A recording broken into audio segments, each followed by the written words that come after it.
19 октября 2025 года примерно в 10 часов утра произошло ДТП по адресу улица 50 лет октября у дома 7А на проезжей части улицы Удмуртской. Водитель, управляя автомобилем Volkswagen Passat, совершил наезд на 5 пешеходов. У водителя имелись признаки опьянения. Также водитель не имеет права управления. В отношении него составлены материалы. Проводится расследование. Стоит отметить, что в ДТП пострадали 3 детей.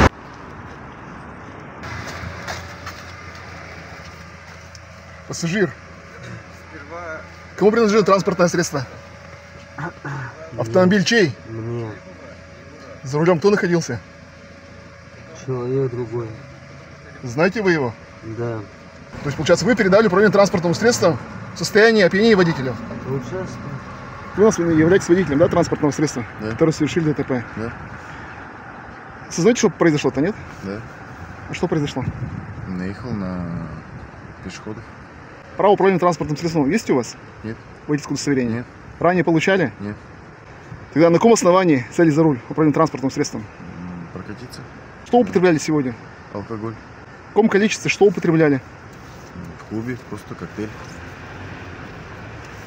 То есть, получается, ездили в ночной клуб, употребили алкогольную продукцию, сели за управление транспортным средством, совершили наезд на пешеходов, в том числе 2 детей. То есть, собственник транспортного средства вам передал покататься автомобиль по городу, да, получается, да?